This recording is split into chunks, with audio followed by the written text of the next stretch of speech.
तो आज हम आ चुके हैं फिर से एक और बेहतरीन पॉडकास्ट के साथ। तो आज हमारा जो टॉपिक होने वाला है डिस्कशन के लिए वो है एंशियंट इंडियन आर्किटेक्ट। कुछ ऐसे मंदिर जो हाँ आज तक दुनिया के लिए रहस्य बने हुए हैं। हाँ, स्पेशली टेम्पल्स, क्योंकि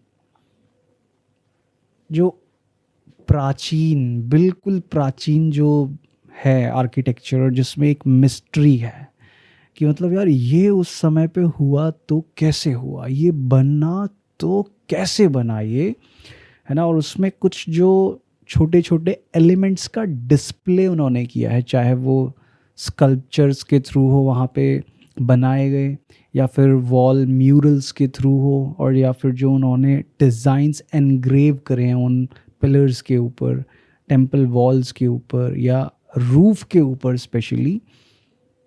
तो वो अपने आप में ना कुछ एक अलग ही कहानी बताते हैं। जो बारीकियां हैं, है ना, जिस पे ध्यान नहीं जाता लोगों का। अक्सर एग्जैक्टली। अगर आप घूमने भी जा रहे हो कोई ऐसी जगह, कोई ऐसे मंदिर में, जैसे कि मान लो एंगकोर वॉट है कंबोडिया में, और कितने ही मंदिर हमारे इंडिया में भी हैं ऐसे। जैसे अपना जो सबसे फेमस है पुरी का जगन्नाथपुरी टेम्पल, जगन्नाथपुरी टेम्पल। उसके बारे में जो सबसे जो कुछ फेमस चीज़ें हैं कि एक तो उस मंदिर का जो ध्वज है, जो झंडा है, वो हमेशा हवा के उल्टी दिशा में लहराता है। ठीक है।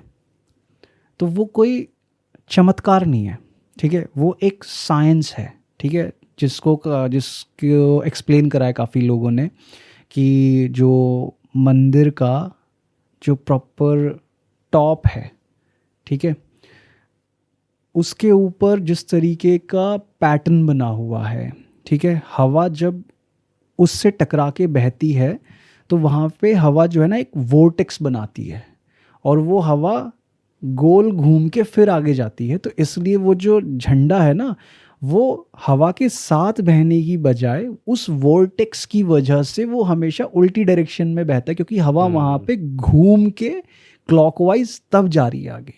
तो उतना दिमाग लगाना, ठीक है, मतलब उस चीज़ को अचीव करने के लिए ना एरोडायनामिक्स की पूरी साइंस की नॉलेज होनी बहुत इम्पॉर्टेंट है। वेदर भी आता है ना उसमें फिर।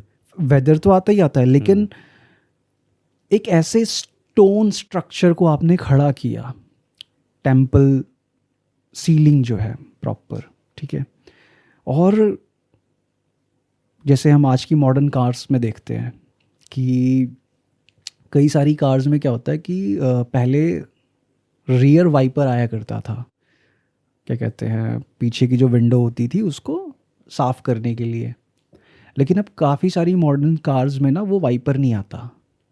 उस वाइपर की जगह जो रियर स्पॉइलर होता है कार का, उसको इस तरीके से प्लेस किया गया है, और कार की रूफ को इस तरीके से डिज़ाइन किया गया है कि जब कार चले और विंड का जब ड्रैग बने, और उसकी छत से जब विंड ड्रैग होके निकले गाड़ी के बैक साइड से और स्पॉइलर से टकरा के जाए, तो वो पूरा वहाँ पे एक प्रेशर बनता है एयर का, जिससे जो पीछे वाली विंडो होती है वो साफ़ हो जाती है। तो कितनी ज़्यादा मैं कहूँ कि एडवांस है आज की साइंस। आज की साइंस इतनी ज़्यादा एडवांस है कि हमने एक मैकेनिकल पार्ट को ही रिप्लेस कर दिया हवा को यूज़ करके। ठीक है। तो वही सेम टेक्नोलॉजी उन्होंने यूज़ करी जिन्होंने सोमनाथ मंदिर को बनाया। और उसकी ऊंचाई उतनी होनी चाहिए कि वो वॉर्टेक्स की वजह से वो झंडा जो है ना वो ऐसे कर पाए, एग्जैक्टली, अपोजिट डायरेक्शन में लहरा पाए। उसकी हाइट की हाँ हाइट इतनी पे होना चाहिए, क्योंकि वॉर्टेक्स ऐसा तो नहीं है कि कहीं पे भी बन रहे हैं, एग्जैक्टली, है ना, वो एक पर्टिकुलर लोकेशन पे ही तो हो रहे होंगे। बिल्कुल। और दूसरी तो चीज़ ये है कि जो मंदिर की जो पूरी, क्या कहते हैं कि ऊंचाई बनाई गई, ठीक है, उसकी जो इतनी ऊंची, क्या कहते हैं कि रूफ को बनाया गया जब उसको उतना ऊंचा, तो आप किसी नेचुरल बनते हुए वॉर्टेक्स को कैप्चर नहीं कर रहे हो उसमें। आप इंटेंशनली वॉर्टेक्स, एयर वॉर्टेक्स को क्रिएट करना चाहते हो वहाँ पे, इसलिए आपने उस टेम्पल स्ट्रक्चर को, उसके पूरे रूफटॉप स्ट्रक्चर को इस तरीके से डिज़ाइन किया। दूसरी चीज़ यहाँ पे ये आती है कि यार जब हम कोई भी ऐसी चीज़ आज के टाइम पे डिज़ाइन करना चाहें तो हमें ये मेक श्योर करना होता है कि अगर हम इस चीज़ को बनाएंगे तो ये काम करेगी कि नहीं करेगी। बनाने से पहले उसको टेस्ट करने के लिए कंप्यूटर सिमुलेशंस हम रन करके देखते हैं। ठीक है, बिना सिमुलेशन के तो डायरेक्ट नहीं बना सकते। एग्जैक्टली वो कंप्यूटर सिमुलेशंस रन करके देखते हैं हम, उसका 3D मॉडल क्रिएट करके। ठीक है, और कई सारे उनके मिनिएचर मॉडल्स भी क्रिएट होते हैं, फिर रियल लाइफ टेस्टिंग होती है उनकी, कंप्यूटर टेस्टिंग में से मैंने बताया सिमुलेशंस टेस्ट होते हैं उनके, तब जाके उस स्ट्रक्चर को बनाने की शुरुआत की जाती है। लेकिन उस समय पे जब कंप्यूटर्स नहीं हुआ करते थे, कोई ऐसा प्रोग्राम, कोई सॉफ्टवेयर नहीं था, तो उन्होंने बनाने से पहले ये कैसे मेक श्योर किया कि जब सोमनाथ का ये सिरा, जब ये पूरी चोटी मंदिर की खड़ी हो जाएगी तो जो हम रिजल्ट अचीव करना चाह रहे हैं कि इस मंदिर की ध्वजा हमेशा हवा के विपरीत दिशा में लहरे, वो होगा ही होगा। वो टेस्टिंग उन्होंने कैसे करी होगी यार? सोचने वाली बात यही तो है कि क्या वो इतने एडवांस्ड थे? और वही तो ना कि सवाल क्या वो इतने एडवांस थे, या फिर जैसे हम आज के टाइम पे एडवांस सिविलाइजेशन को जब भी कहते हैं ना मेजर करना चाहते हैं कि वो कितने ज़्यादा टेक्नोलॉजिकली एडवांस थे, उनकी साइंस कितनी ज़्यादा एडवांस थी। ठीक है, या फिर हमें कोई ऐसी सिविलाइजेशन मिल जाए हमारे ही प्लैनेट पे, मान लो कि हमने उसको अभी रिसेंटली डिस्कवर किया है।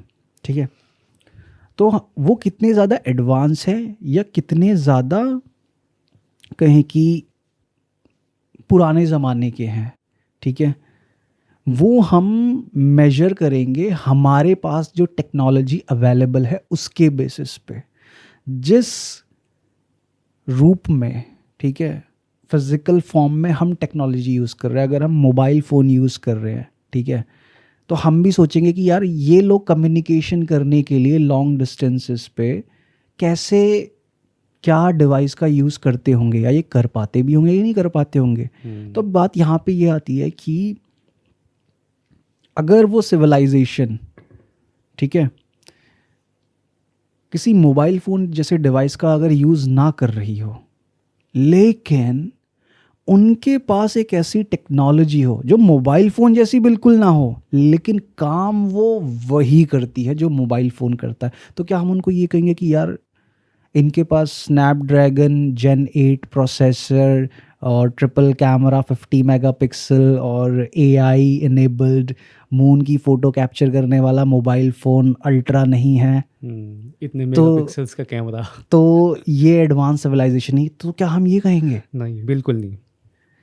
क्योंकि टेक्नोलॉजी जो उनके पास है वो भी वही पर्पस सॉल्व कर रही है जो हमारी टेक्नोलॉजी पर्पस सॉल्व कर रही है।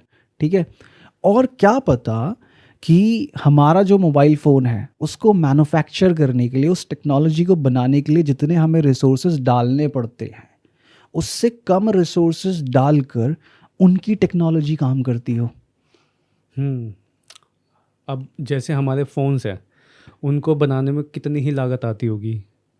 सबसे इम्पोर्टेंट चीज़ है कि कितना पानी खर्च होता है, हाँ, कितना पॉल्यूशन होता है, ये सारी चीज़ें। और वहीं अगर उनके पास कुछ ऐसी चीज़ हुई, कुछ ऐसे डिवाइसेस जो ज़्यादा कॉम्पैक्ट हैं, है ना, और कम चीज़ों पे चल सकते हैं वो, तो हम उनको एडवांस्ड कहेंगे? बिल्कुल एडवांस कहेंगे, अगर बशर्ते हम उनकी टेक्नोलॉजी को अपनी टेक्नोलॉजी के स्केल पे ना नापने लग जाएं। हाँ, मतलब ये ना शोकेस करें कि भाई हमारे पास तो ये है हमारे फ़ोन में, लेकिन तुम खाली बात ही कर पा रहे हो, बाकी गेम नहीं खेल पा रहे हो उसमें, PUBG वगैरह कुछ नहीं खेल पा रहे हो, ये सब नहीं है उसमें। Exactly. लेकिन हाँ, पर्पस तो वो वही सर्व कर रही है ना। मेन चीज़ फ़ोन होता किस लिए है, कि लोगों को जोड़ने के लिए। फिर दूसरी चीज़, हम एक स्टेप और आगे बढ़ते हैं। सपोज करो वो लॉन्ग डिस्टेंसेस पे किसी भी इंसान या अपने किसी भी नियर एंड डियर वन से बात करने के लिए, कम्युनिकेट करने के लिए किसी डिवाइस का ही यूज़ ना करें, वो एक मेंटल कनेक्शन के थ्रू ही अपने नियर एंड डियर वंस या फिर जो भी इम्पोर्टेंट इंसान उनको जिससे बात करनी है वो उससे बात कर पाए। तब हम क्या बोलेंगे उस चीज़ को कि यार ये मोबाइल फ़ोन यूज़ नहीं कर रहे तो ये लेस एडवांस्ड है, माइंड टू माइंड कनेक्शन है ना। तो मतलब उनकी जो टेक्नोलॉजी है उसमें तो किसी डिवाइस की, एक्सटर्नल डिवाइस की नीड ही नहीं है ना। हाँ। हम तो फिर भी एक एक्सटर्नल डिवाइस यूज़ कर रहे हैं जिसको चार्ज करना पड़ता है, जिसकी बैटरी लाइफ है, जिसमें रिचार्ज करना पड़ता है पैसे खर्च करके, जो फिर सैटेलाइट्स के थ्रू कनेक्शन बना के हमारी बात करवा पाता है, जिसके अंदर इतनी सारी कमियां हैं कि अगर वेदर ठीक नहीं है तो नेटवर्क लूज़ हो जाएंगे। आप ऐसी किसी जगह में चले गए जहाँ पे टावर के, सेल्यूलर नेटवर्क के कनेक्शंस उस एरिया में नहीं है तो वहाँ पे आपका नेटवर्क ख़त्म, आप किसी से बात नहीं कर पाओगे। बैटरी डिस्चार्ज हो गई तो आपका फ़ोन डेड, आप किसी से बात नहीं कर पाओगे। और वहीं पे उस सिविलाइजेशन के पास पावर है मेंटल कनेक्शन के थ्रू बात कर पाने की, ऑडियो प्लस विजुअल, कि वो आंख बंद करेंगे, उस इंसान के ऊपर कंसंट्रेट करे, है ना, और उससे एक कनेक्शन बिल्ड कर ले और उसके बाद वो उससे बात कर रहे हैं। मतलब जब वो उससे बात कर रहे हैं तो वो उसको देख भी पा रहे हैं और सुन भी पा रहे हैं। हाँ, हम यहाँ पे कुछ ऐसा आइडिया नहीं लगा रहे कि हमने मूवीज़ में ऐसा देखा है। हम बात कर रहे हैं अपनी टेक्नोलॉजी और क्या टेक्नोलॉजी रही होगी वर्सेस खाली आइडिया लगा रहे हैं kind of, है एग्जैक्टली। ना? क्योंकि देखो ऐसा नहीं है कि हम सिर्फ और सिर्फ आज के मॉडर्न ज़माने में ही मेगा स्ट्रक्चर्स देखते हैं, ठीक है। वो आज के ज़माने के हिसाब से मेगा स्ट्रक्चर्स हो सकते हैं, लेकिन हमसे पहले जो सिविलाइजेशंस रही, हमारे जो एंसेस्टर्स रहे, उन्होंने जो मेगा स्ट्रक्चर्स क्रिएट करे, उन्होंने जो टेम्पल्स क्रिएट करे गए, वो जो amazing next level display of architecture है ना, आर्किटेक्चरल टेक्नोलॉजी, वो मतलब मैं कहूँ इट्स इनक्रेडिबल। बस किसी को उसमें से ढूंढने की ज़रूरत है कि ये कैसे किया उन्होंने। जैसे कि तू मेरे को अंकोर वाट टेम्पल के बारे में बता रहा था। तो अंकोर वाट टेम्पल को देख के ऐसा लगता है कि मानो कि ये ना किसी देवता का घर है। अब जैसे कि हमें पता है कि वो किसने बनवाया, कि वो बनवाया है राजा एक सेकंड सूर्यवर्मन द्वितीय ने, ठीक है।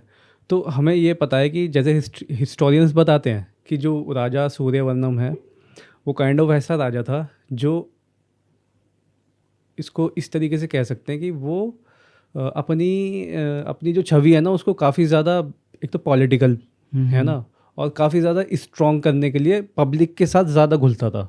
ओके। कि अपने आप को कि मैं पब्लिक के लिए हूँ बस, ठीक है, इस तरीके से था। और उसने ही बनवाया ये टेम्पल, ऐसे कहते हैं हिस्टोरियंस। और वो राजा ऐसा है कि जैसे होता है ना कि कोई एक बड़ा आदमी है वो अपने आप को पूजने कहलाने वाला, कि नहीं मेरे को मानो, मेरे को पूजो। हाँ, ये सही कह सकते हैं कि जो तूने बोला कि मेरे को पूजो इस टाइप का, कि मैं ही हूँ आपका कर्ता धर्ता, मैं हूँ, देवता हूँ काइंड ऑफ, इस तरह का राजा था वो। ओके।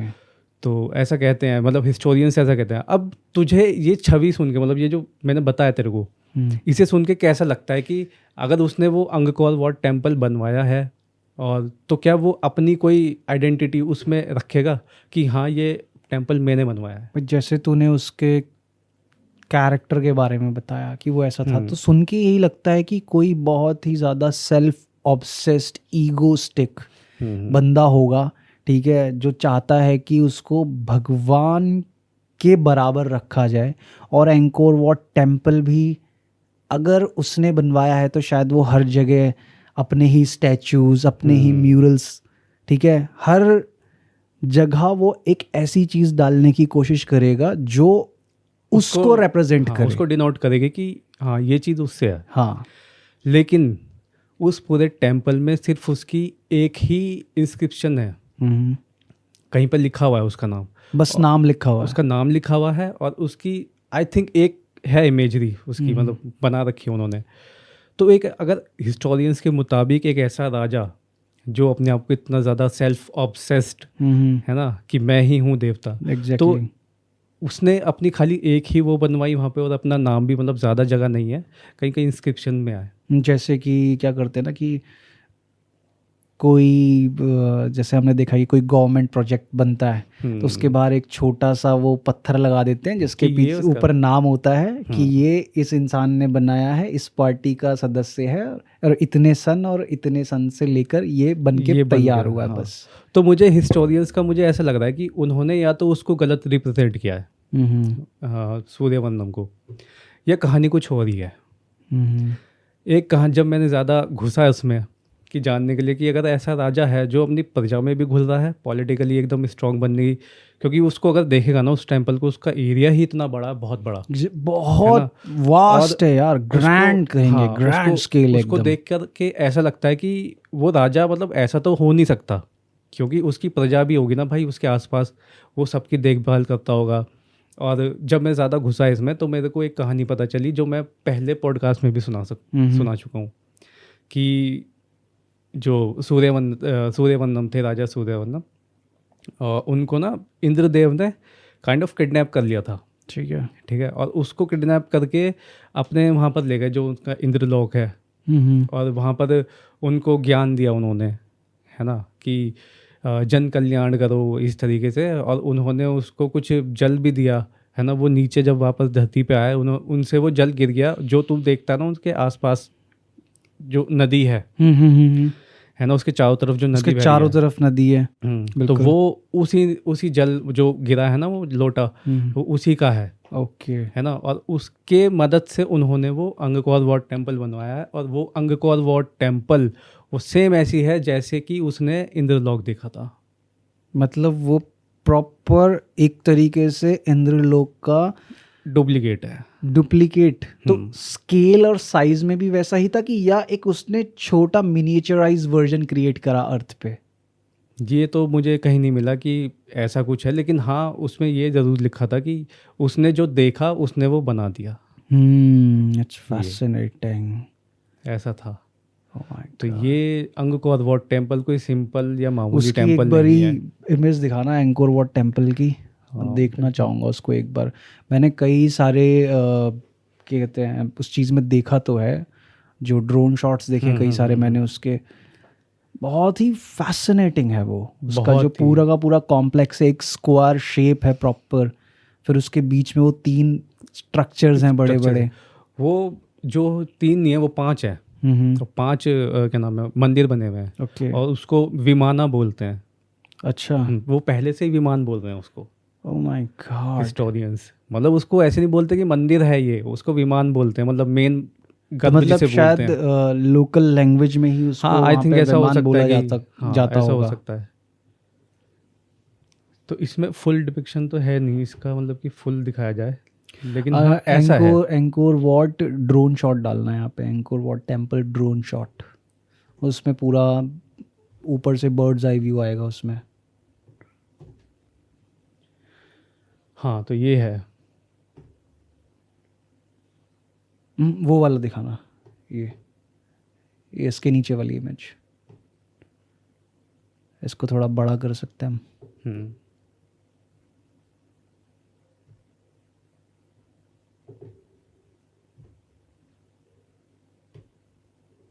ये भी छोटी आ रही है, ऐसे देख सकते हैं इसको। अब इसके चारों तरफ वाली नदी, अच्छा नदी कौन सी है यहाँ पे? नदी है नहीं, इसमें नदी दिखाई नहीं दे रही है अभी। नदी उस बैक साइड में पूरा मतलब बना हुआ है, वो भी स्क्वायर शेप में। हाँ वो भी स्क्वायर शेप में नदी भी। ओके। तो ऐसा कहते हैं कि मतलब इसके आजू बाजू जितने नदी तो है ये, लेकिन नदी के बाहर भी, अब इसको बनाने के लिए पता क्या कहते हैं, इसको कितने टाइम में बनाया। आप लोग मतलब जितने भी व्यूअर्स हैं अगर वो देखेंगे एंगकोर वाट टेम्पल को, तो आप अपनी आइडिया लगाना कि ये कितने टाइम में बन सकता है। लेकिन इसको बनने में जो टाइम लगा है वो लगे 33 ईयर्स। 33 ईयर्स, 33 साल। तो ये कुछ अटपटा नहीं लगता कि किसी राजा के लिए इतने कम टाइम में इतना शानदार टेम्पल बनवा देना। और जिस तरीके से इसमें स्कल्पचरिंग करी गई है, नहीं, ये जो टाइम स्केल है ये भी अपने आप ये में मैच नहीं करता। एक मिस्ट्री है, एक अपने आप में बहुत मैं बड़ी। तेरे को दिखाता हूँ गूगल पे कि इसको बनने में कितना टाइम लगा। क्योंकि कई सारे जो रिसर्चर्स हैं वो सब अलग अलग टाइम फ्रेम बताते हैं। वही है ना, जितनी कई सारे हिस्टोरियंस हैं, देख यहाँ पर लिखा हुआ 30 साल का समय लगा था। मैंने 33 बताया। और जब मैं और ज़्यादा घुसा इसमें तो मुझे एक चीज़ और पता लगी जो काफ़ी ज़्यादा इंटरेस्टिंग थी कि राजा सूर्यवर्मन द्वितीय जो है वो, जैसे मैंने बताया कि वो पॉलिटिकली अपने आप को ऐसे पेश करता था कि मैं लोगों की बहुत केयर करता हूँ, लोगों के साथ, मतलब कहते हैं ना कि ग्राउंडेड एकदम, कि ज़मीन से जुड़ा आदमी बिल्कुल। तो मुझे तब ये पता चला और पढ़ने के बाद कि ये जो मंदिर है ये उसने नहीं बनवाया था, ये बनवाया किसी और ने था। मतलब कि जैसे राजा सूर्यवर्मन है उसके पिता के भाई से इसने लिया था, राजा सूर्यवर्मन ने, पॉलिटिकली कुछ खेल खेल के। ओके, तो मतलब इसको ये टेम्पल मिला, इसने बनवाया नहीं इसको। नहीं। तो फिर वो जो कहानी है कि इंद्रदेव के साथ ये गया इंद्रलोक में और उसने फिर वो चीज़ पूरी देखी और तब ये बनाया, तो इसने उस चीज़ से इंस्पायर होके बनवाया क्या था फिर? पता नहीं, ये मुझे ऐसा लगता है कि ये बहुत ही तगड़ी साजिश है कि उसको ये, मतलब उसको लेके गए, उसको वो सब देखा उसने, है ना, फिर आके उसने बनवाया। इसमें बहुत बड़ी साजिश है ये। यहाँ पर उसका बस नाम आ गया है, लेकिन ये है किसी और का ही काम है इसको बनाने में। क्योंकि जब मैंने भी अंकोर वाट टेम्पल के बारे में जब मैंने भी थोड़ा पढ़ा जाना, तो 4 दांतों वाले हाथी, 4 टस्क्ड एलिफेंट्स हुआ करते थे एक समय पे, ठीक है।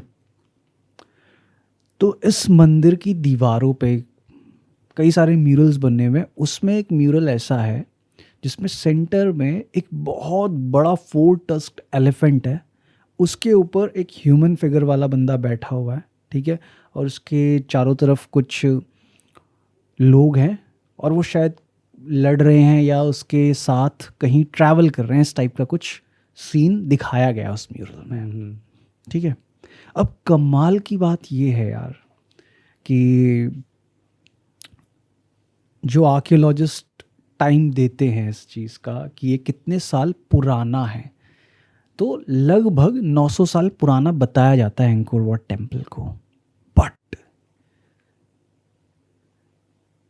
जो 4 दांतों वाले हाथी थे ना, वो आज से 10 लाख साल पहले हुआ करते थे। तो उन्होंने कैसे बनाया फिर वो? तो एग्जैक्टली मिस्ट्री यही तो है कि जो चीज़ आज से 10 लाख साल पहले एग्जिस्ट करती थी, एक 900 साल पुराने टेम्पल पे उसका म्यूरल कैसे? जैसे कि अभी मैंने बताया कि वो राजा सूर्यवर्मन ने नहीं बनवाया था, वो उसने अपने पिता के भाई से लिया था। तो उसके पिता के भाई कौन थे? और क्या ये टेम्पल सच में 900 साल पुराना ही है? बाकी में अब तो ये सवाल यही खड़े कर रहा है कि जब मतलब सिंपल सी बात है ना कि एक घर है, ठीक है, एक घर है, उसको बताया जाए कि कोई बंदा उस घर को खरीदने जाए, ठीक है, कोई इंसान बोले कि भाई ये घर 5 साल पुराना है, हाँ, ठीक है, लेकिन जब वो बंदा उस घर में अंदर जाता है तो उस घर में उसको एक ऐसी चीज दिखती है जो 10 साल पुरानी हो, कि भाई ये चीज तो आज से 10 साल पहले चला करती थी, ये इस घर की दीवार पे कैसे है जब ये घर 5 साल पहले बना है? तो या तो ये घर 10 साल से ज्यादा पुराना है ना, या फिर अब एंकोर वाट टेम्पल के सिनेरियो में जो एक और मिस्ट्री जुड़ जाती है फिर, कि या तो ये टेम्पल 900 सालों से ज़्यादा पुराना है, या फिर उस समय पे जो सिविलाइजेशन थी, ठीक है, ह्यूमंस एग्जिस्ट जो करा करते थे, उन ह्यूमंस के या तो एंसेस्टर्स जिस समय पे 4 टस्क्ड एलिफेंट्स, 4 दांतों वाले हाथी एग्जिस्ट कर रहे थे, वो भी एग्जिस्ट करते थे उस टाइम पे। तो एंकोर वॉट बनाने वाले लोगों के पूर्वजों ने अपने आने वाली जनरेशन्स को वो सारी कहानियां सुनाई चित्रों के जरिए, ठीक है, और पूरा ओरल डिस्क्रिप्शन देके, ठीक है। फिर वो सारी इंफॉर्मेशन आगे कैरी फॉरवर्ड होती रही और तब जाके 4 दांतों वाले हाथी का म्यूरल उस वॉल पे बनाया गया, ठीक है। अच्छा, अब गूगल पे सर्च कर ह्यूमन सिविलाइजेशन कितनी पुरानी है।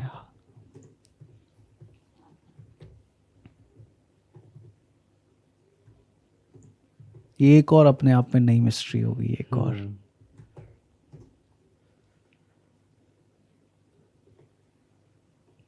6000 साल पहले मेसोपोटामिया में माना जाता था ऐसा, ठीक है, कि वहाँ से ह्यूमन सिविलाइजेशन शुरू हुई। तो मतलब हम ये मानते हैं शुरुआत जो है मेसोपोटामिया से हुई है, हाँ, 6000 साल पहले।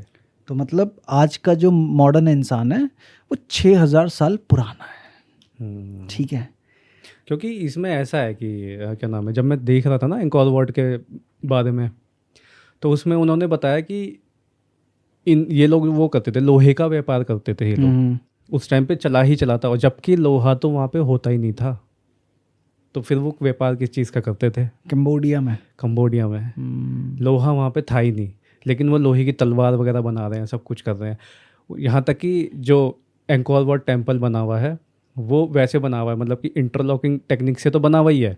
उन्होंने लोहे के, जैसे आज के टाइम में क्या चलते हैं, हम वो बना देते हैं, अगर जैसे कोई पिलर खड़ा करना होता है लोहे के सरिये डालते हैं ना, उन्होंने सरिये नहीं डाले, उन्होंने इतने बड़े बड़े ब्लॉक्स बना रखे हैं, मतलब 2 पिलर्स को जोड़ने के लिए उनके बीच में एक ऐसी तरह का टुकड़ा लगा दिया है, ओके, जिससे उसकी मजबूताई हो गई। तो अगर तू कह रहा है कि ह्यूमंस, अगर हम देख रहे हैं जैसे कि 6000 साल पुराना है, अब कमाल की बात ये बता रहा हूँ ना कि ह्यूमंस जो हैं, मॉडर्न ह्यूमन बींग्स, जो सिविलाइजेशन चली आ रही है वो आज से 6000 साल पुरानी हम माने, ठीक है।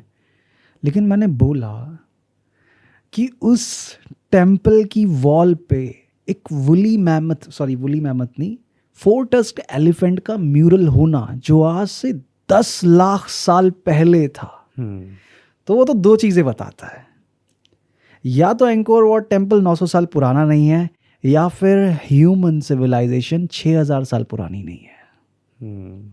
या फिर एक चीज़ जो मैं अभी ऑफ द कैमरा में नवल को बोल रहा था, ये चीज़ कि हो सकता है कि उन्हें कोई वो मिले हों, अवशेष मिले हों जिस पे हमारी बात हो रही थी, हाँ, है ना। तो उन्होंने उसके ज़रिए वो आइडिया लगाया कि इस तरीके का होगा, लेकिन फिर तूने वो वही चीज़ मैंने बताई ना कि तू कह रहा है कि ठीक है 4 टस्क्ड एलिफेंट्स के फॉसिल्स उनको मिले होंगे, तो उनको होगा कि तब उस चीज़ से देख के समझ के उन्होंने वो चीज़ बना दी, वहाँ पे वो म्यूरल क्रिएट कर दिया। बट जैसा कि मैंने बताया तेरे को कि आज के मॉडर्न टाइम में जिस तरीके से हम लोगों ने डायनासोर्स के फॉसिल्स ढूंढे और उससे डायनासोर कैसा दिखता था रियल लाइफ में, है ना, वो जानने के लिए, ठीक है, वो पूरा पिक्चराइजेशन अचीव करने के लिए हमने कितना जाने कितने सारे कैट स्कैन्स, कितनी कंप्यूटर जनरेटिव इमेजरी का यूज़, कितने सारे सिमुलेशंस को रन किया है, तब जाके हम पता लगा पाए हैं कि डायनासोर्स कैसे दिखा करते थे, उनके स्केलेटन सिस्टम पे मस्कुलेचर सिस्टम था कैसा, उनकी स्किन कैसी थी। और इवन आज तक डायनासोर्स के बारे में ये डिस्कवरी कंटिन्यूम में है, अभी तक हम किसी फाइनल कंक्लूजन पे नहीं पहुंचे, क्योंकि जैसे कि अभी रिसेंट ईयर्स में हमें पता चला कि डायनासोर्स की जो स्किन थी वो एक रेप्टाइल स्किन नहीं थी प्लेन, उनकी स्किन के ऊपर फेदर्स भी थे, बाल भी हुआ करते थे डायनासोर्स के ऊपर। एक चीज़ और पता चली है ना कि डायनासोर्स की आवाज़ ऐसी नहीं थी जैसे मूवीज़ में दिखाते हैं। एग्जैक्टली तो हम आज भी उनके बारे में डिस्कवर कर रहे हैं, अभी भी कंटिन्यूअस पता लग रही हैं, क्योंकि नई नई टेक्नोलॉजीज के थ्रू, नए नए क्या कहते हैं, डीएनए इंफॉर्मेशन के थ्रू, जेनेटिक इंफॉर्मेशन के थ्रू हमें नई नई चीज़ें पता चलती जा रही हैं। ठीक है, तो जैसा कि मैंने कहा, इतनी ज़्यादा टेक्नोलॉजी और साइंस इन्वेस्ट हुई है ये जानने के लिए कि डायनासोर कैसा दिखता था, इस हड्डियों के स्ट्रक्चर के ऊपर एक डायनासोर कैसा था, उसका मस्कुलर सिस्टम कैसा था, उसकी आउटर बॉडी कैसी थी। और उस समय पे अगर हम ये माने कि उनके पास ऐसी टेक्नोलॉजी बिल्कुल भी एग्जिस्ट नहीं करती थी, तो उन्होंने, जैसा कि तूने कहा कि उनको फॉसिल्स मिले होंगे, तो उससे उन्हें पता चल गया, तो बिना उस टेक्नोलॉजी के उन्होंने उस फॉसिल्स को देख के कैसे कंक्लूड करा कि एक 4 टस्क्ड एलिफेंट ऐसा ही दिखता होगा। तो फिर सीधी सी बात है ना भाई कि अभी तक जो हमने डिस्कस करा है एग्जैक्टली कि या तो हम लोग जिन्होंने भी वो टेम्पल बनवाया, अब मैं ये नहीं कहूँगा कि उस राजा सूर्यवर्मन ने ही उसको बनवाया है, वो तो गूगल वो डॉक्यूमेंटेड है, एग्जैक्टली है ना। तो जिसने भी वो बनवाया है उसको हम उनकी टेक्नोलॉजी को हम कम आंक रहे हैं, जैसे कि हम पिरामिड्स के बारे में बोलते हैं। हाँ, जैसे कि है हम ना? पिरामिड्स के बारे में बोलते हैं। एग्जैक्टली तो सेम हो सकता है ऐसा ही यहाँ पर हो। हाँ, कि हम उनकी टेक्नोलॉजी को उस तरीके से समझने की कोशिश कर रहे हैं जिस तरीके से आज हमारी टेक्नोलॉजी काम करती है, लेकिन शायद उनकी टेक्नोलॉजी, चाहे वो आर्किटेक्चर को लेकर हो, चाहे वो किसी चीज़ को भी लेकर हो, एक बिल्कुल डिफरेंट तरीके से काम करती है। और दूसरा क्या होता है कि जैसा कि मैंने कहा कि अब एंकोर वॉट को लेके दो चीज़ों की तरफ मिस्ट्री जाती है। या तो ये जो एंकोर वॉट टेम्पल है 900 साल पुराना नहीं है, या फिर एंकोर वॉट को बनाने वाले जो लोग थे वो सिर्फ 6000 साल पुराने नहीं थे। ये दो सिनेरियो ये दो सिनेरियो हैं। और बाकी जो भी चीज़ें बताई हैं अभी तक, तो ये चीज़ें उन पे ज़्यादा भारी पड़ रही हैं। एग्जैक्टली और हमने ऐसा नहीं कि हमने कोई हवा में ऐसी बात कर ली, वेल डॉक्यूमेंटेड चीज़ों के ऊपर हमने अपनी थ्योरी को बनाया है, उन चीज़ों को बेसिस रख के हमने अपनी थ्योरी को बनाया है। हाँ, जितनी हिस्टोरियंस ने बताई हैं, जितना डॉक्यूमेंटेड है, जितना रिसर्च करने पे पता लग रहा है, उसमें थोड़ा अपना भी दिमाग डाला हम लोगों ने। हमारी जो थ्योरी है जो दो रास्तों की तरफ जाती है, हाँ, ये दो रास्ते हमें दिखाई देते हैं, जो डॉक्यूमेंटेड चीज़ें हैं अभी तक, और एंकोर वॉट की टेम्पल वॉल्स के ऊपर जो भी कार्विंग्स बनी हुई हैं उनके बेसिस पे, क्योंकि भाई वो भी एक तरीके का ना, क्या कहें कि एविडेंस है वो, ठीक है, उस सिविलाइजेशन के होने का जिसने उस टेम्पल को बनाया, काम किया उस पे। क्योंकि भाई उस पे मेरे ख्याल से तो उस पे महाभारत और रामायण के भी वो में है। एग्जैक्टली बिल्कुल, उनकी वॉल पे पूरा का पूरा डिपिक्शन है रामायण एंड महाभारत का। तो कमाल की बात वही है ना कि इतनी ज़्यादा, क्योंकि और दूसरी चीज़ ये बोली जाती है कि कभी भी किसी भी टेम्पल वॉल्स के ऊपर या किसी भी फोर्ट की वॉल्स के ऊपर जो भी इंस्क्रिप्शंस बनाए जाते हैं, म्यूरल्स बनाए जाते हैं, they are not just piece of art for those people. कि वो ऐसा नहीं सजाने के लिए बना, नहीं, वो उस सिविलाइजेशन की हिस्ट्री दिखाने के लिए कि कल के दिन कोई भी बाहर का इंसान अगर उस जगह पे आता है और उनकी बनाई गई चीज़ों को देखता है, तो उस देखने वाले इंसान को उन लोगों की हिस्ट्री के बारे में पता चले, उनके कल्चर के बारे में पता चले। हाँ, ये तो पता है लोगों को, है ना। अब तो वो है ना कि कोई शहर बसा है तो उस शहर को बसाने वाले का नाम ही होगा उस शहर का। एग्जैक्टली तो पता रहता है कि ये शहर किसने बसाया, ऐसे ही वो चीज़ है। एग्जैक्टली तो जो चीज़ें बनाई गई हैं, दिखाई गई हैं उस टेम्पल पे, वो अपने आप में ही एक कहानी बताती हैं और ये कहती हैं कि हाँ, जितना तुम हमको समझ रहे हो, हम सिर्फ उतने नहीं हैं, सिर्फ उतने। और इवन यहाँ तक कि एक बड़ा ही फैसिनेटिंग म्यूरल है, एक एनग्रेविंग है छोटी सी किसी टेम्पल वॉल के ऊपर, उसमें एक डायनासोर को दिखाया गया है। एक गूगल पे सर्च करना, dinosaur engraving on a temple wall. वो मैंने एक यूट्यूब वीडियो में देखा था, I think so Praveen Mohan की वीडियो में मैंने उसको देखा था। हाँ, वो देखा है मैंने भी। वो डायनासोर ऐसा जैसे मूवीज में दिखाते हैं ना शाकाहारी डायनासोर काइंड ऑफ, हाँ। वैसा बना हुआ है वो वेजिटेरियन। ये देख, कंबोडिया में Exactly. है ये, जो हाँ, तू बता रहा था ना मुझे। ठीक है। A well-known temple carving that looks like a dinosaur is located at the Ta Prohom Temple in Cambodia, commissioned by King Jayavarman VII in the late 12th 20th century. While some interpretations suggest it depicts a stegosaurus, experts believe it is more likely a mythical creature such as a makara or a lizard-like animal with distinctive backplates, though the exact identity of the carving remains ambiguous.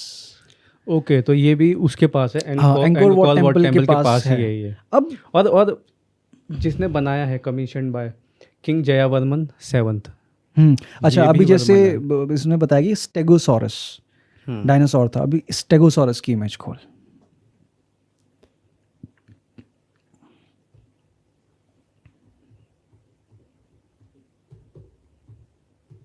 ये आ गया second number, same ऐसी है वो। ठीक है।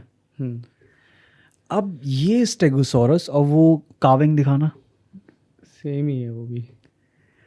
मतलब इसकी जो पीठ के ऊपर फिन्स हैं, प्लेट्स हैं, हाँ, मतलब कि जो इसकी ठीक है। आइडेंटिटी है, जो इसकी पहचान है।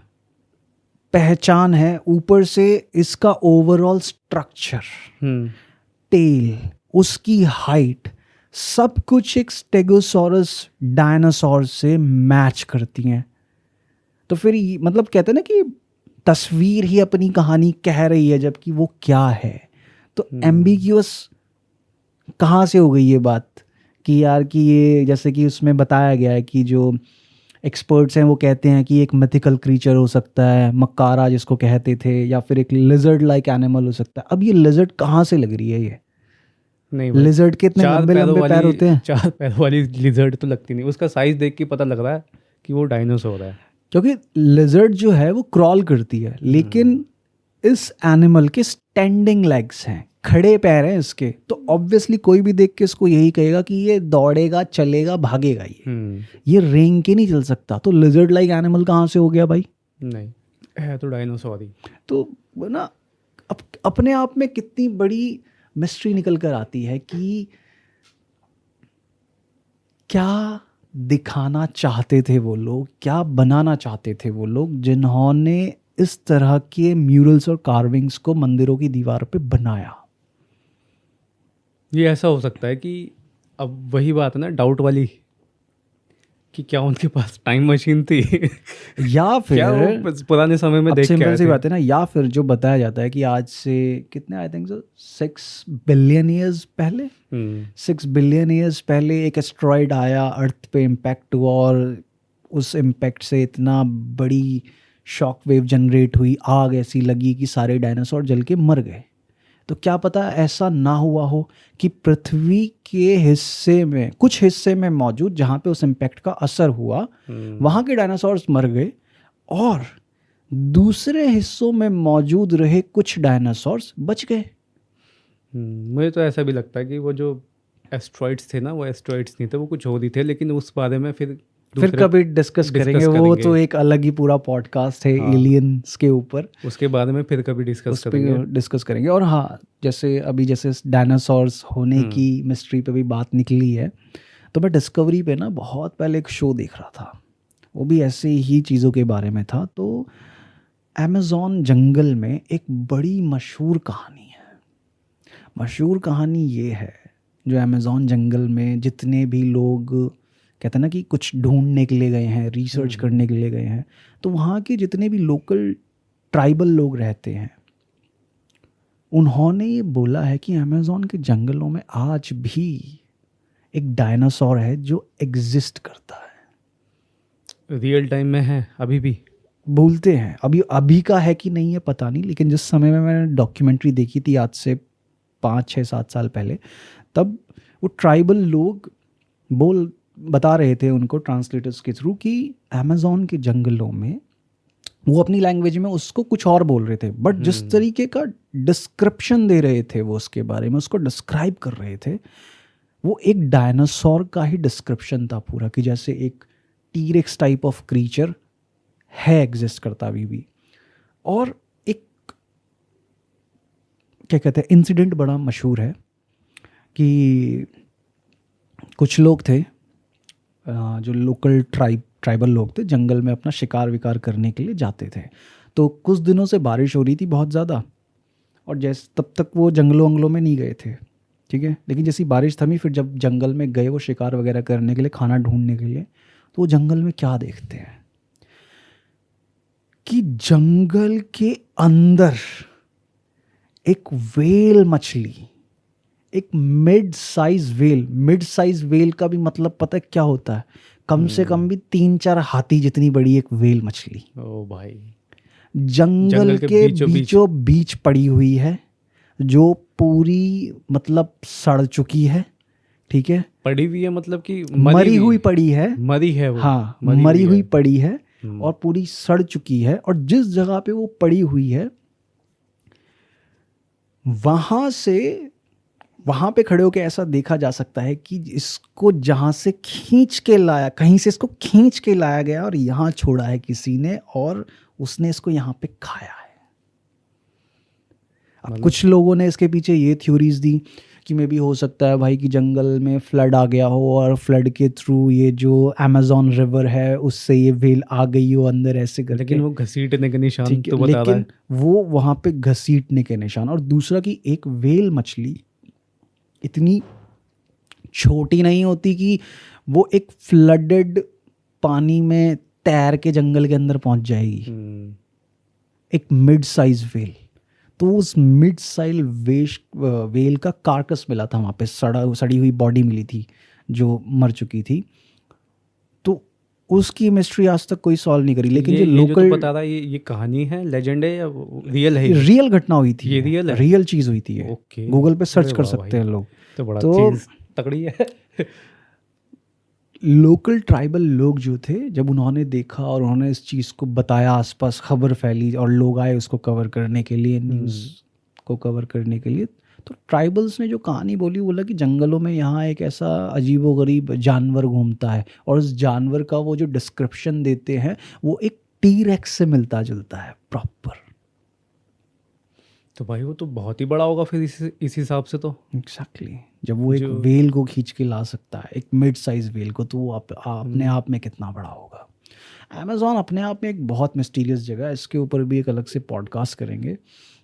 तो अमेज़ॉन जो है अभी किसी ने भी पूरा डिस्कवर नहीं करा है। नहीं, डिस्कवर नहीं, अमेज़ॉन जंगल तो डिस्कवर हो सकता है, एक्सप्लोर नहीं। सॉरी, एक्सप्लोर नहीं किया कभी। अमेज़ॉन को पूरा एक्सप्लोर करना बहुत मुश्किल है। बहुत मुश्किल इसलिए है क्योंकि एक तो वो जो जंगल है ना, वो बहुत घना जंगल है, और हाँ, दूसरा वो तो पता है।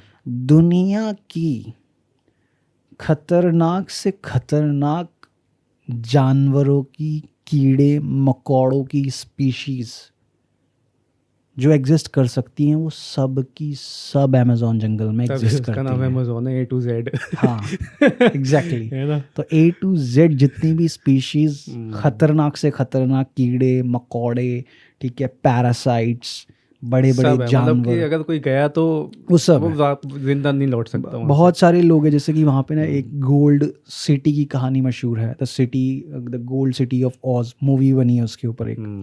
तो वहाँ पे एक यूरोपियन बंदा था, वो गोल्ड सिटी को ढूंढने के लिए गया था, वो कभी वहाँ से वापस लौट के नहीं आया। ऐसे बहुत सारी टीम्स हैं रही जो चीज़ों को ढूंढने गई, सोना ढूंढने के लिए गई वहाँ पे, बट नहीं मिली। जैसे कि एक, अरे यार, बड़ी फेमस वो है, स्टोरी है, उस पर मूवीज़ बनी हैं। अच्छा, तो भाइयों वाली कह रहा है क्या वो? हाँ, भाइयों वाली स्टोरी यार, जिसमें सोना ढूंढने जाते हैं। उस सिटी का भी कुछ नाम है, उस सिटी को बोलते हैं कुछ नाम। चल तो बाद में बताइए उसको, अभी चल बैक टू द टॉपिक आते हैं। हाँ, बैक टू द टॉपिक भाई, कि अब जैसे टेम्पल वॉल्स पे ये सब एनग्रेविंग्स, ठीक है, अभी तक तो हमने करी बात एंकोर वॉट की और सारी जो चीज़ें हैं। अब बात करते हैं, इंडिया में मौजूद है एक टेम्पल सोमनाथपुरी।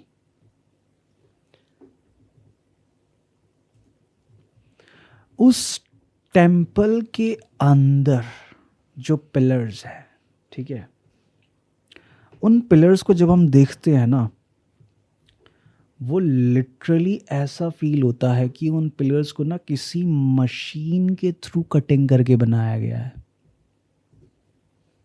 ठीक है, जैसे इमेजेस दिखाओ इसकी, क्योंकि इस चीज़ के, इन चीज़ों के बारे में ना इनकी इमेजेस देख के ही पूरा बातें हो सकती हैं।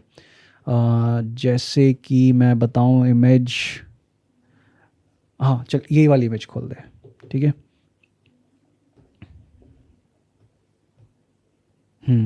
अच्छा, अभी ये जो पीछे जो पिलर्स लगे हुए हैं, ठीक है, ये बीच का सेंटर पिलर है, इसकी तो हम बाद में बात करेंगे। ये पीछे जो पिलर्स देख रहे हैं इतने शाइन कर रहे हैं। अब ये बता, इन पिलर्स को देख के तेरे को क्या लग रहा है? जिस तरीके से उसमें क्या कहते हैं, रिजेस बने हुए हैं। हाँ, मुझे तो एक किसी मशीन के पुर्जे लग रहे हैं कि वो होता है ना, कोई चक्के लगे रहते हैं, हाँ, मतलब चलाने के लिए गरारीज, जो गरारी जिसे हम कहते हैं, हाँ गरारी, स्प्रॉकेट्स एंड ऑल गरारीज वगैरह जो तो होती मुझे है। ऐसा ये महसूस हो रहा है कि अगर ये वर्किंग होता ना, तो ये जो सामने वाला पिलर है, ये तो पूरा लिटरल उसी चीज की फील दे रहा है। हाँ, तो ये एक मेन गियर है ये वाला। तो बाकी जो भी होगा इसका क्या नाम है, जो अंदर की जो चलाने वाली चीज़ें हैं, वो चीज़ अलग ही होगी फिर। लेकिन जो ये सर्कुलर पिलर्स हैं, ये जो, हाँ, ये मेरे को वही वाइब दे रहे हैं।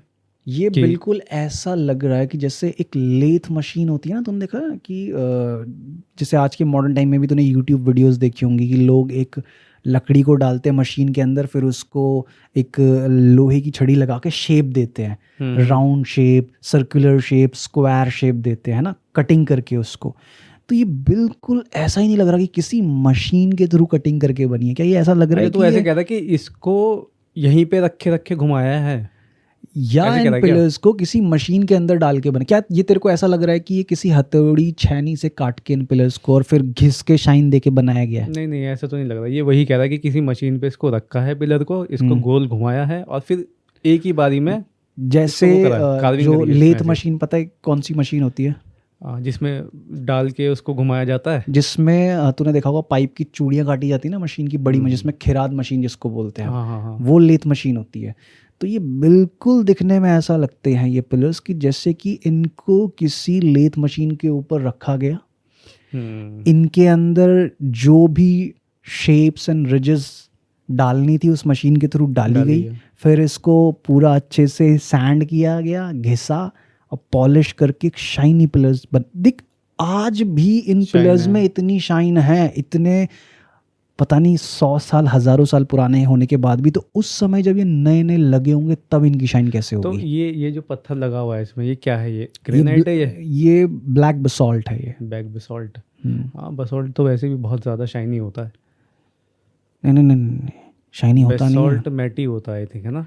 बसॉल्ट ये बिल्कुल इस तरीके से है कि जब आप घर में एक मार्बल लगाते हैं, उसकी घिसाई करके, ठीक है, जब मार्बल लगाते हैं तो उसमें शाइन थोड़ी ना होती है, लेकिन मार्बल की हमें घिसाई करानी पड़ती है, सैंडिंग करानी पड़ती है, इसको बोलते हैं, घिसाई को सैंडिंग करना बोलते हैं। तो जब हम उसकी प्रॉपर घिसाई कराते हैं तब उसमें वो शाइन निकल कर आती है, तब चमकता है मार्बल। तो ब्लैक बसॉल्ट भी ऐसी होता है, बहुत ही ब्रिटल होता है, ठीक है। जैसे मार्बल का होता है ना कि उसमें हल्का सा भी टाइट हथौड़ा पड़ गया नहीं तो टूट जाएगा पत्थर, तो ऐसे ही ब्लैक बसॉल्ट होता है। तो बहुत सावधानी के साथ काम किया जाता है उसके साथ, और हथौड़े चैनी से तो नहीं किया जाता उस पर काम, क्योंकि हल्का सा भी जोर से हथौड़ा पड़ा या छेनी पड़ी तो सीधा का सीधा वो पूरा का पूरा पत्थर खराब हो जाएगा वो, ठीक है। लेकिन ये है कि हमारे घर का जो पत्थर है वो फीका पड़ चुका है, लेकिन उसकी शाइन देख के नहीं लग रहा है। लेकिन इस पिलर की शाइन देख के तेरे को लग रहा है? नहीं, बिल्कुल भी नहीं लग रहा। वो दिख रहा है, जिसने भी ये फोटो ली है कैमरे से, वो शाइन दिख रहा है उसका। एग्जैक्टली। अच्छा, अभी तो ये पिलर्स की बात हो गई, ठीक है। अब निकाल इसकी सीलिंग्स। सब पिलर से भी ज़्यादा फैसिनेटिंग और दिमाग को घुमा देने वाली इसकी सीलिंग्स की पिक्चर है। मैं बस तेरे से यही पूछूंगा हर सीलिंग की इमेज देख के कि तुझे क्या, सेकंड वाली खोल, ब्लैक एंड वाइट, ठीक है। अब ये बता, इस सीलिंग की इमेज को देख के तेरे दिमाग में किस चीज़ की पिक्चर आ रही है? तो इसको किस चीज़ से कंपेयर कर सकता है? जैसे मेरा दिमाग वैसा है कि मुझे तो ये ऐसा लग रहा है कि कुछ मशीन, एक रे फेंकने वाली मशीन है, काइंड ऑफ, चल ठीक है, रे फेंकने वाली मशीन समझ रहा है ना? ठीक है, अब मैं तेरे को लेजर जिसे कहते हैं, हाँ ठीक लेजर है, चल लेजर ठीक है, मारने वाली लेज़र मशीन। मारने वाली मशीन कह रहा है, ठीक है, क्योंकि बीच में उसके वो एक वो पॉइंटेड पॉइंटेड चीज़ है, वो है, ठीक है। हाँ। अब चल मैं तेरे को दो शब्द बोलूँगा, एयरप्लेन का जेट इंजन दिमाग हाँ, में वो भी सोच। लग रहा है अब तो अब वो भी और ज़्यादा क्लियर हो गई इमेज। बिल्कुल एक हम्म, एयरप्लेन की जेट इंजन जैसा लग रहा है ना ये, बिल्कुल डिट्टो ऐसी है, सेम। मतलब जिस तरीके से वो पूरा का पूरा उसका डिज़ाइन होता है, इट और jet, just looks like that jet ही लग रहा है ये, मतलब जेट का वही लग रहा है ये। इंजन, है ना। और हम थोड़ा सा और नीचे आते हैं, अच्छा ठीक है, वो सेकंड इमेज, नहीं नहीं नहीं, उसके साइड वाली इमेज,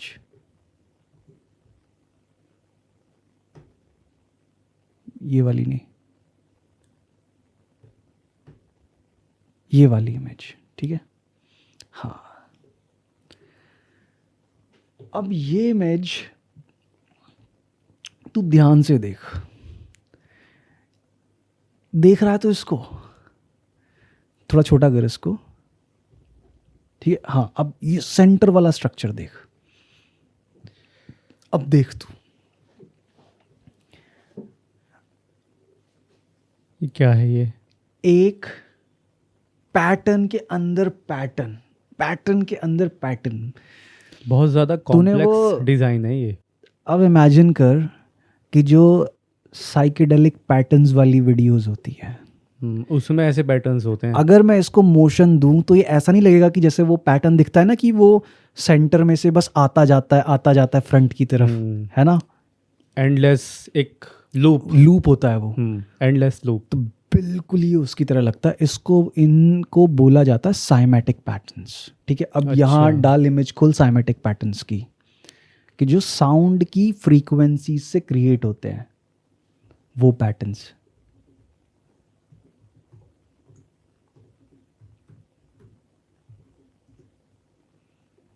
ठीक है, इमेजेस, अब आ जाओ फर्स्ट है। इमेजेस खोलो, ठीक है। अब देखो भाई, इनको सेम ही है ये तो, बिल्कुल ऐसी, है ना। जब साइमेटिक पैटर्न्स और इसकी रूफ पे बने हुए पैटर्न्स को, ये सोमनाथपुर के टेम्पल को मैंने कंपेयर किया, तो दिमाग में सिर्फ और सिर्फ एक ही बात आई, साइमेटिक पैटर्न्स साउंड से बनने वाले पैटर्न्स होते हैं, ठीक है। साउंड क्या है? साउंड एक फ्रीक्वेंसी है, ठीक है। अब फ्रीक्वेंसी से बात आती है मंत्र उच्चारण पे। जितने भी सिद्ध योगी और संत हुए हैं, वो क्या बोलते हैं कि मंत्र एक ध्वनि है, एक फ्रीक्वेंसी है, और हर एक मंत्र एक पर्टिकुलर फ्रीक्वेंसी को जगाता है, या क्या कहते हैं, एक फ्रीक्वेंसी को वाइब्रेट करता है। चाहे वो मंत्र तेज आवाज में बोला गया हो तो भी वो अलग एक फ्रिक्वेंसी को वाइब्रेट करेगा, या कोई धीरे आवाज में बोला गया हो तो वो भी करेगा और अपना काम। कमाल की बात है, तूने कभी लोगों को जिनको परफेक्ट मंत्रोच्चारण आता है उनको देखा हो तो हर एक मंत्र को अलग वॉल्यूम पे, अलग टोन में और अलग तरीके से उच्चारण करते हैं वो लोग। मतलब जैसे कि हम नॉर्मली अभी ऐसे बोल रहे हैं, वो मंत्रों को ऐसे नहीं बोलते कि ऐसे ही बोल दिया और बस। ज़रूरी नहीं है, ऐसा भी नहीं होता कि हर एक मंत्र सीधा तेज आवाज में बोला जाता है। वही तो मैं कह रहा हूँ कि है ना? कुछ धीरे बोले जाते हैं, कुछ लाउड बोले जाते हैं, और कुछ मीडियम टोन कुछ पे बोले मीडियम जाते टोन, हैं। और कुछ की टोन ही अलग होती है। बिल्कुल। तो क्या इस टेम्पल के ऊपर जो सीलिंग्स पे पैटर्न्स बनाए गए हैं, क्या ये किसी तरह के साउंड साइमेटिक पैटर्न्स हैं जो मंत्रों की फ्रीक्वेंसी को दिखाते हैं एक 3 डायमेंशनल फॉर्म में, क्योंकि ये एकदम 3 डायमेंशनल है। वो दिख रहा ना बिल्कुल 3D है वो, तो हर एक पुर्जा ना अलग दिख रहा है, डेप्थ, हाइट एंड ब्रेथ, हर चीज पता चल रही है उसकी। तो क्या ये किसी मंत्र की फ्रीक्वेंसी का 3 डायमेंशनल फॉर्म है जो उन्होंने यहाँ दिखाया? और अगर ऐसा है, ठीक है, और अगर ऐसा है, मैं ये नहीं कह रहा कि ऐसा ही है, और अगर ऐसा है तो दोस्त, जिन लोगों ने इस चीज को बनाया है उनके पास साउंड की ऐसी नॉलेज थी ना, खतरनाक। क्योंकि साइमेटिक पैटर्न्स ऐसे नहीं है कि आप उन्हें बस ऐसी खुली आंखों से देख सको। आपके पास पूरी की पूरी एक प्रॉपर मशीनरी होनी चाहिए, महारत हासिल होनी चाहिए उसमें। महारत तो हासिल होनी चाहिए, लेकिन एक साइमेटिक, एक किसी पर्टिकुलर फ्रीक्वेंसी के साइमेटिक पैटर्न्स को देखने के लिए आपको एक प्रॉपर मशीनरी रिक्वायर्ड होती है। एक प्रॉपर एक रेजोनेंस प्लेट लगती है जिस पे वो फ्रीक्वेंसी वाइब्रेट करती है, फिर उसके ऊपर हम सैंड डालते हैं, फिर उस वाइब्रेशन से वो सैंड शेप लेती है, पूरा स्ट्रक्चर लेती है उस पर्टिकुलर फ्रीक्वेंसी का। तो फिर पूरा मैकेनिज्म चाहिए उसके लिए। एग्जैक्टली, पूरा मैकेनिज्म लगता है। उस मैकेनिज्म को चलाने के लिए इलेक्ट्रिसिटी लगती है। हाँ, ठीक है, वही बात घूम फिर के वहीं आ रही है। एंड सबसे इंपॉर्टेंट चीज, इस सब को पता करने के लिए और ऐसा बनाने के लिए भाई हर तरह की टेक्नोलॉजी का यूज होता है। ज्योमेट्रिक पैटर्न्स यानी ज्योमेट्री की नॉलेज होना आपको, तो तू क्या कहेगा कि मैथमेटिक्स की नॉलेज होना, एडवांस मैथमेटिक्स की नॉलेज होना।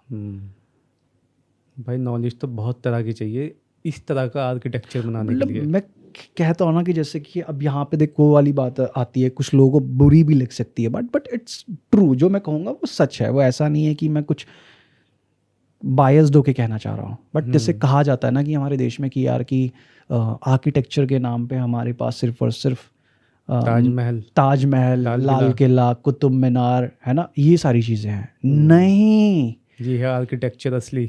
This is the incredible architecture. अभी मतलब हम इसको डिकोड कर रहे हैं ना, तो मैं समझ पा रहा हूँ। मैं ताजमहल को देख के किसी साइंटिफिक नॉलेज को नहीं इमेजिन कर सकता, है ना, किसी साइंटिफिक थ्योरी को एज्यूम नहीं कर सकता अपने दिमाग में। वो है नहीं ना, मतलब कि सोचने पे जो मजबूर कर दे आपको। एग्जैक्टली, एक ऐसी चीज। हाँ, लेकिन जब ऐसे एंशिएंट इंडियन स्ट्रक्चर्स को मैं देखता हूँ, एंशिएंट इंडियन टेम्पल्स को मैं देखता हूँ, और उनके अंदर फिर मुझे ऐसी कलाकारी दिखाई देती है, तो सोचने में मजबूर करती है। एक तो इन स्ट्रक्चर्स का टाइम फ्रेम कि ये कितने पुराने हैं। ये वाला टेम्पल कितना पुराना है, सोमनाथपुरी टेम्पल? सर्च कर गूगल पे। एक तो ये टेम्पल्स कितने पुराने हैं, और दूसरा इनके अंदर जो आर्ट को स्कल्पचर और म्यूरल्स के थ्रू डिस्प्ले किया गया, दैट्स इनक्रेडिबल। मतलब अब इसमें स्पीचलेस भाई। जब मैं ये रिसर्च करते हुए, ये अपने एंशिएंट इंडियन आर्किटेक्चर के बारे में रिसर्च करते हुए इन इमेजेस को देख रहा था ना, कम से कम मान में 1.5-2 घंटे तो मैं इमेजेस देख के इनमें खोया रहा कि ये है क्या, ये हुआ कैसे यार, इन्होंने किया कैसे होगा। अब ये है देखो, built in 1268, 1268 by Somnath, a general under king Narasimha III। तो मैं ये कह रहा हूँ कि ये जो टेम्पल है, तुझे क्या लगता है कि ये ऐसे ही किसी भी दिहाड़ी वाले मजदूर को पकड़ के ला उसने बना दिया ऐसा? नहीं ब्रदर, नहीं। तो क्या बनाने वाले भी कोई ऐसे ही नॉर्मल आदमी थे इसको? क्योंकि एक चल ठीक है, उन्होंने डिज़ाइन निकाल लिया कि इस तरीके से बनाना है, लेकिन उसको इम्प्लीमेंट करना क्या ऐसे ही लोगों की बात, नॉर्मल वर्कर्स की बात, नॉर्मल वर्कर्स। एग्जैक्टली भाई, नॉर्मल वर्कर्स की बात। तो मतलब कि बनाने वाले जो बना रहा है वो तो है ही, लेकिन जो बनाने कर रहे हैं, काम कर रहे हैं। बना रहे हैं, वो कौन थे? वो भी अपने आप में कितने ज़्यादा मतलब well skilled and technologically advance थे। उनको हाँ। इस काम अगर इंसानों ने बनाया ये, हम्म, ठीक है चलो मानते 1268 में बना तो ये इंसानों ने बनाया, लेकिन उस समय के लोगों के पास जो कला, जो हाँ। टेक्नोलॉजी थी इस टाइप की इमारतें बनाने की, इस टाइप के स्ट्रक्चर्स बनाने की, भाई वो इनक्रेडिबल। और जैसे कि बोला जाता है ना कि यार कि भाई थी टेक्नोलॉजी तो कहाँ गई, है ना। तो अब जैसे नालंदा यूनिवर्सिटी थी, हाँ। बख्तियार खिलजी ने उस यूनिवर्सिटी को जलाया, और कहा जाता है कि वहाँ पे, कहा क्या जाता है, इट्स वेल डॉक्यूमेंटेड कि वहाँ पे 3 मंजिला लाइब्रेरीज थी, 3 मंजिल की लाइब्रेरी थी जिसके अंदर हजारों लाखों किताबें थी, जो उस इंसान ने चला के राख कर दी। और लगभग 3 से 4 महीने तक वो लाइब्रेरीज चलती रहीं, इतनी सारी मैन्युस्क्रिप्ट्स थी वहाँ पे, इतनी सारी किताबें थी। तो क्या पता, क्योंकि देख ऑब्वियस सी बात है वो एक यूनिवर्सिटी थी, वहाँ पर लोग हर तरह की पढ़ाई करने आते थे, क्या पता वहाँ पे आर्किटेक्चर की भी पढ़ाई कराई जाती हो, तभी तो इस टाइप की इमारतें बन रही थी। भाई बिना पढ़े लिखे, बिना किसी ज्ञान के तो इस टाइप के स्ट्रक्चर्स नहीं बन सकते ना। नहीं बन सकते। और जबकि पिक दिख रहा है वो सामने इमारत है कि ये हमारे टाइम की तो है नहीं, एग्जैक्टली। वो पुराने टाइम की है। तो बहुत ही क्या ज़्यादा पता मतलब। भाई कि वो जो एडवांस टेक्नोलॉजी थी हमारे उस समय के लोगों की, शायद जिसको हम पढ़ते वो हमारे पास आके कैरी फॉरवर्ड होती तो हम उसको और इवॉल्व करके न जाने आज क्या बना रहे होते। बट ये था कि वो उस समय पर चल के राख हो गई। तो हो सकता है कि भाई इस तरह की चीज़ें बनाने की, ऐसे इनक्रेडिबल आर्किटेक्चर्स बनाने की टेक्नोलॉजी उस समय पर उन यूनिवर्सिटीज़ को जब जलाया गया तो उन्हीं के साथ जल के राख हो गई वो। तो इससे तो एक बात पता चलती है कि वो हम तो कुछ नहीं है फिर उसके हमारी टेक्नोलॉजी कुछ नहीं है फिर उनके सामने, है ना। एग्जैक्टली। और आजकल का जो मॉडर्न आर्किटेक्चर हम देखते हैं, जितनी भी मॉडर्न बिल्डिंग्स हम देखते हैं तो क्या होती हैं, प्लेन एंड फ्लैट, है ना, किसी टाइप का उनमें मतलब कहते हैं ना कि आर्टिस्टिक क्रिएटिविटी दिखती नहीं है, they are all just plain and flat. अब वही है ना कि ऐसे आर्ट ये बनाने के लिए भाई इतने खतरनाक चीज़ें, टाइम चाहिए ना। एग्जैक्टली, टाइम चाहिए, टाइम बहुत चाहिए लंबा और टाइम बहुत चाहिए। लंबा, छोटा मोटा नहीं कि मतलब कई राजा बीत जाएंगे उसमें, एग्जैक्टली, खर्च हो जाएंगे कई सारे राजा। कई जनरेशंस निकल जाएंगी, है ना, एक कंपनी के कितने मालिक चेंज हो जाएंगे तब मालिक जाके एक से। प्रोजेक्ट पूरा होगा। हाँ। तो ये वो वाले टेम्पल्स है जो पीढ़ी दर पीढ़ी चलते आए हैं कि वो अब लिखा हर हुआ है पीढ़ी ना। ने उन पे काम हाँ, किया है। 3rd 4th ऐसे लिखा हुआ है ना सब राजा जो भी हैं। अब ये जो बनाया है अब इसका नाम आ रहा है ये किंग नरसिम्हा 3rd, यानी इससे पहले 2 रह चुके हैं। एग्जैक्टली, किंग नरसिम्हा 1 और किंग नरसिम्हा 2, 3rd वाले ने जब कंप्लीट किया। हाँ। एग्जैक्टली यार। तो हाँ, आज के पॉडकास्ट में यार यही था, बड़ा मतलब मज़ा आया इस टाइप का डिस्कशन करके, है ना। और ऐसे ही अमेजिंग पॉडकास्ट हम लाते रहेंगे आगे। और प्लीज़ दोस्तों देखो, इस टाइप की चीज़ों के बारे में जानने की कोशिश करो खुद से, मज़ा आता है मज़ा आता है यार। अपने ही कल्चर के बारे में जानने में Exactly. मज़ा आता है। मैं तो ये जब इस पर रिसर्च करी मैंने खुद, मेरे को इतना अच्छा लगा और इतने ज़्यादा मिस्टीरियस एलिमेंट्स मिले मेरे को हर चीज़ में कि मज़ा आ गया मतलब लिटरली। कि गर्व करो यार अपने आप पे। एग्जैक्टली। अब वो जो प्राउड है, वो जो प्राउड एंड प्राइड है वो तभी आएगा जब आप अपनी हिस्ट्री को जानोगे। वही चीज़। अब मेरे को इन टेम्पल्स के बारे में पता है तो मैं 4 लोगों को और बता सकते हैं कि तुम्हें आर्किटेक्चर देखना है क्या होता है, सोमनाथपुर का टेम्पल टाइप कर गूगल पे, तुझे पता चलेगा। अंगकोर वॉट देख, है ना। तो दैट्स अमेजिंग। सो मिलते हैं फिर से एक और अमेजिंग पॉडकास्ट के साथ फिर से अगले हफ्ते। तब तक के लिए बाय बाय।